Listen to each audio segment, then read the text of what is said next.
Hello third year. पिछली lecture में मैंने बताया था कि अगर मुद्रा की पूर्ति बढ़ जाती है तो विभिन्न चल राशियों पर इसका क्या प्रभाव पड़ता है। ये मैंने रेखा चित्रों के माध्यम से अच्छे से बताया था। अब इस क्लास में हम बताएंगे कि उत्पादन फलन के ऊपर खिसक जाने का क्या प्रभाव पड़ता है।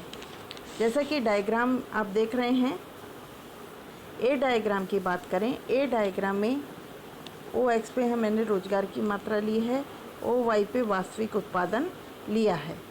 स्टार्टिंग में उत्पादन फलन क्या था, वाई था, जिस पर निर्धारित हो रही थी ओ एन जीरो रोजगार और इतनी वास्तविक उत्पत्ति निर्धारित वाई जीरो के बराबर हो रही थी। अब मान लीजिए उत्पादन फलन शिफ्ट हो जाता है ऊपर की ओर, यानी वाई से वाई वन हो जाता है, तो देखिए संतुलन होता है इस बिंदु पर जहाँ पर ओ एन वन के बराबर रोजगार की मात्रा होती है और वास्तविक उत्पादन ओ वाई जीरो से बढ़कर ओ वाई वन हो जाता है। अब हम बी डायग्राम की बात करें तो बी डायग्राम में देखिए क्या प्रभाव पड़ेगा। बी डायग्राम में ये प्रभाव पड़ेगा कि इस ए डायग्राम में तो आपको पता पड़ गया कि रोजगार की मात्रा बढ़ जाती है, ओ एन जीरो से ओ एन वन हो जाती है। बी डायग्राम में देखिए ओ एक्स पे हमने फिर रोजगार की मात्रा ली है और ओ वाई पे में हमने रियल मजदूरी वास्तविक मजदूरी ली है। और स्टार्टिंग में ये है आपका पूर्ति रेखा, श्रम की पूर्ति रेखा, और ये है आपकी श्रम की मांग रेखा जो ई बिंदु पर संतुलन होता है, जहाँ पर रोजगार है ओ एन जीरो और वास्तविक मजदूरी कितनी है W zero upon P zero. अब जैसे ही मजदूरी रोजगार की मात्रा बढ़ती है, यानी जो श्रम का मांग वक्र ऊपर शिफ्ट होकर एन से एन वन हो जाता है।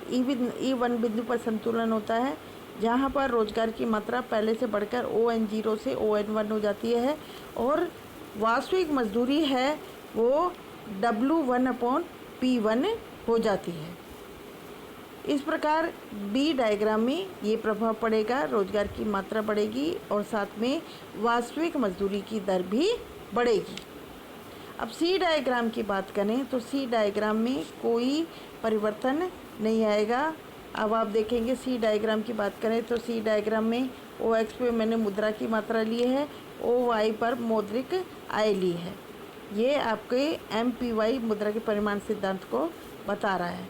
अब देखिए यहाँ पर जो संतुलन है, जहाँ पर मुद्रा की मात्रा ओ एम जीरो होती है वहाँ मौद्रिक आय पी ज़ीरो वाई जीरो होती है।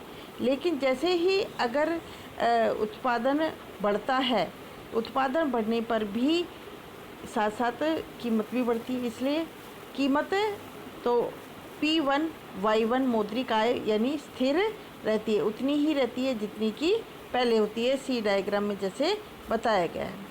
अब डी डायग्राम की बात करें, डी डायग्राम में अब देखिए डी डायग्राम में ओ एक्स पे मैंने कीमत स्तर लिया है और ओ वाई पर मैंने लिखा है मौद्रिक मजदूरी की दर।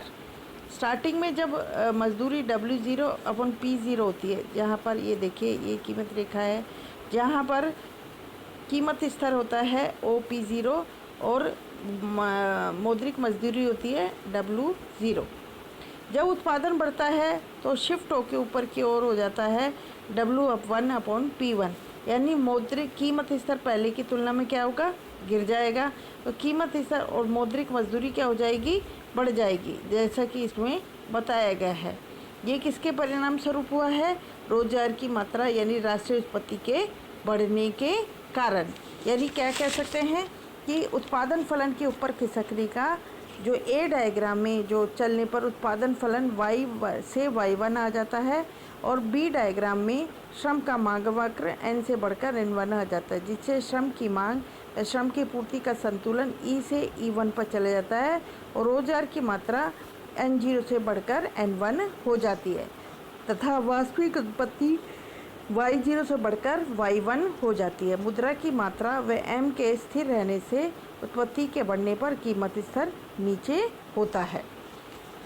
अब डायग्राम सी की बात करें, जहाँ पर P0 Y0 is equal P1 Y1 दर्शाया गया। इसका अर्थ है उत्पत्ति बढ़ने से कुल मौद्रिकाएँ PY स्थिर रहती है, जिससे पता चलता है कीमत स्तर घट जाता है। भाग जो डी डायग्राम में मौद्रिक मजदूरी W1 बढ़ी हुई दर्शाई गई है। रेखाओं के ढाल के अंतर में ये पहले से कम हो सकती है, लेकिन वास्तविक मजदूरी निश्चित रूप से ऊंची होगी।